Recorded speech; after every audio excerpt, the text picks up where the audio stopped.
Bismillahirrahmanirrahim. Assalamualaikum warahmatullahi wabarakatuh. Nama saya Muhammad Amirul Faiz bin Karim. Saya dari Diploma Maritime Management. InsyaAllah hari ini saya akan menerangkan apa itu peti pertolongan kecemasan.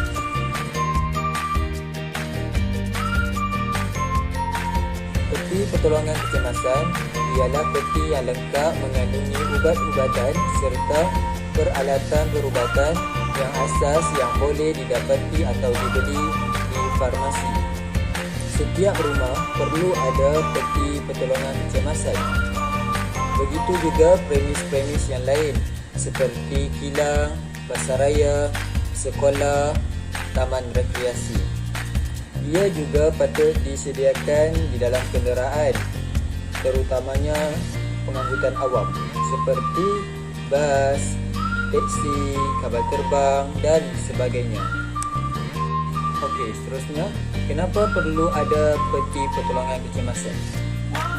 Dengan adanya peti pertolongan kecemasan, kita dapat membantu mangsa yang mengalami cedera ringan atau cedera parah. Tapi ia disyorkan atau disarankan dibawa ke hospital dengan segera. Macam kita tahu, kemalangan boleh berlaku di mana sahaja, dengan kita sedar ataupun tanpa kita sedar. Sebab itu, perlunya ada peti pertolongan kecemasan. Okey, berikut adalah pertolongan kecemasan. Langkah-langkah untuk membantu kemalangan yang berat, kemalangan yang serius. Contoh, patah tulang. Okey, langkah pertama adalah jangan gerakkan mangsa ke hadapan atau ke belakang kerana ia akan menyebabkan kecederaan yang lebih serius. Langkah kedua, jika terdapat pendarahan, hentikan pendarahan itu dengan membalutkan kain di tempat pendarahan itu supaya darah itu berhenti. Okey, seterusnya langkah ketiga. Sekiranya mangsa tersebut menunjukkan tanda-tanda kejutan seperti pening, pucat, berpeluh, sesak nafas dan sebagainya, kita haruslah menutupi tubuh badannya dengan selimut dan manakala kakinya diangkat kira-kira 30 cm. Langkah keempat, untuk membantu mengurangkan kesan bengkak atau sakit itu, kita boleh meletakkan ais ke kawasan tersebut supaya ia boleh mengurangkan rasa sakit itu. Dan langkah kelima, langkah terakhir, kita dah selesai dah semua langkah-langkah kita buat sebelum tu, kita kena tunggu rawatan perubatan yang lebih terperinci lah. Seterusnya adalah DRS ABC. DRS ABC ialah merupakan kaedah bantuan CPR untuk menguruskan orang yang lemas. DRS ABC. D for danger, iaitu bahaya. Kita mestilah memastikan keadaan persekitaran yang selamat untuk bertindak sebagai penyelamat. Yang kedua, R for response, iaitu tindak balas. Setelah semua dalam keadaan selamat, cuba kita periksa tindak balas mangsa dengan goncangkan sedikit badannya atau dengan cara yang selamat. Jika tiada tindak balas, kita harus bertenang dan menghubungi talian kecemasan seperti pihak hospital atau klinik dengan segera.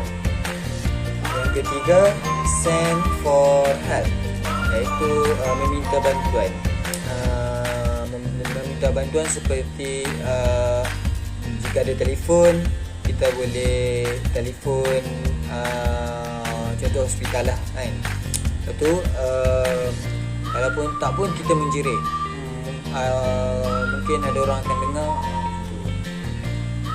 Yang keempat adalah airways, iaitu saluran pernafasan. Periksa saluran pernafasan mulut dan hidung mangsa supaya bebas dari benda yang boleh menahan oksigen masuk. Seterusnya, letakkan dua jari di bahagian dagu dan satu tangan di atas dahi, dan cuba donakkan dia macam ini. Bagi badan dengan straight, menegak, supaya saluran pernafasan masuk dan terbuka luas. Yang kelima, B breathing, iaitu pernafasan. Jika mangsa kelihatan tidak bernafas, lakukan 5 kali bantuan pernafasan yang dengan menekuk mulut dan hidung ke mulut dan hidung penyelamat, iaitu kitalah sebagai penyelamat itu, dan terus meniup udara ke saluran pernafasan. Lakukan tekanan dan menggunakan 2 jari di tengah bawah dada, iaitu di antara rusuk kanan dan rusuk kiri.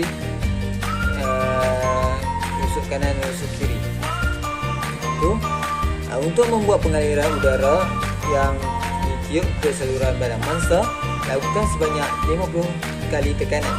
Seterusnya, berikan 2 kali bantuan pernafasan dan 30 kali tekanan di dada. Dan yang terakhir adalah circulation, iaitu peredaran udara.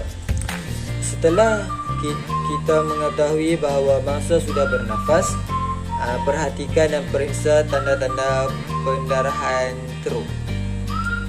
Seterusnya, barang-barang yang terdapat dalam peti pertolongan kecemasan seperti plaster, bandage, kain anduh, kain perubatan, kapas, iodin atau detol, krim pemanas dan gunting. Sebarang ubat-ubatan adalah dilarang untuk diletakkan di dalam peti pertolongan kecemasan. Hanya disyorkan jika terdapat staf perubatan seperti doktor atau pembantu pegawai perubatan, kerana hanya mereka yang mengenal pasti penyakit yang sedang dialami oleh mangsa itu. Okey, yang pertama adalah plaster. Plaster digunakan untuk membalut luka-luka yang ringan. Sebagai contoh, jari terkena pisau semasa memotong bawang ke daging ke apalah itu. Okey, yang seterusnya adalah bandage. Terdapat 2 jenis bandage, iaitu untuk membalut luka dan membalut kawasan yang lebam. Membalut luka. Jika luka itu lebih daripada 2 cm, peserta mungkin memerlukan penggunaan bandage bagi untuk kawasan luka tersebut. Okey, tetapi sebelum kita nak letakkan bandage itu, kita mesti membersihkan atau mencuci luka tersebut, barulah kita boleh letakkan bandage itu. Jenis membalut kawasan yang bengkak pula adalah untuk mengelakkan bengkak itu menjadi semakin parah. Yang ketiga adalah kain anduh. Kain anduh digunakan apabila berlakunya patah tulang tangan. Fungsi kain anduh adalah untuk menahan mangsa dari rasa lagi sakit. Kain anduh ini merupakan untuk menahan mangsa sekiranya patah tulang di bahagian tangan supaya tidak berasa terlalu sakit. Dia terletak kain di sini mengelilingi segala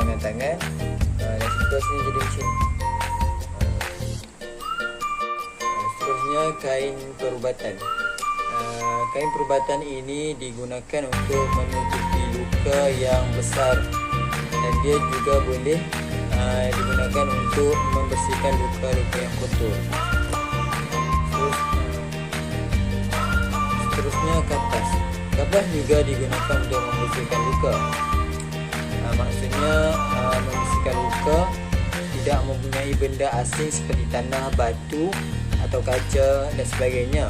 Luka tersebut boleh dibasuh dengan air dan cotton digunakan untuk membersihkan kawasan luka itu.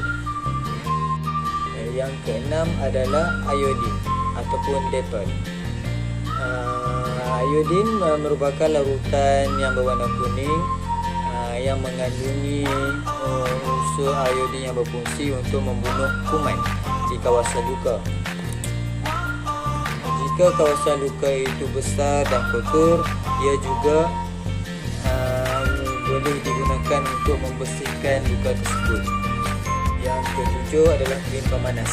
Krim pemanas ini selalunya digunakan untuk merawat sakit otot dan juga kekejangan otot.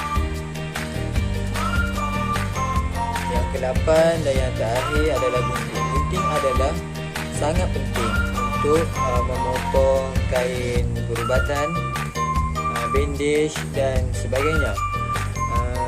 Oleh itu, jangan lupa untuk meletakkan gunting itu di dalam peti pertolongan kecemasan. Okey, itu saja daripada saya. Kejap, saya ada sesuatu nak tunjuk. Okey, ini adalah peti pertolongan kecemasan yang saya buat sendiri. Okey, peti pertolongan kecemasan ini tidaklah begitu lengkap, tetapi adalah barang-barang yang penting yang ada di dalam peti pertolongan kecemasan yang lain. Contoh seperti ni, Dettol.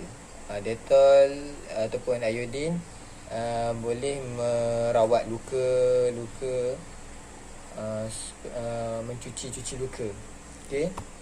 Yang kedua, gunting. Gunting ni sangat penting untuk kita memotong kain, untuk memotong bandage, sangat penting. Dan memotong gam untuk kita lekatkan kapas ke apa kan. Okey.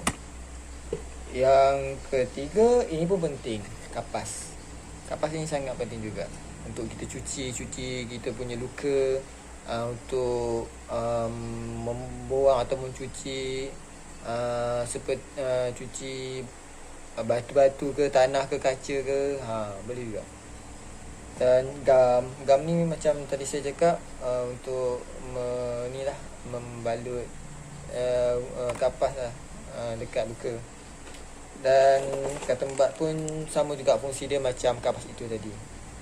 Okey, itulah serba sedikit yang boleh saya ringkaskan kepada kalian semua. Semoga ia bermanfaat kepada semualah, insya-Allah. Sekian, wabillahi taufiq wal hidayah. Assalamualaikum warahmatullahi wabarakatuh. First aid.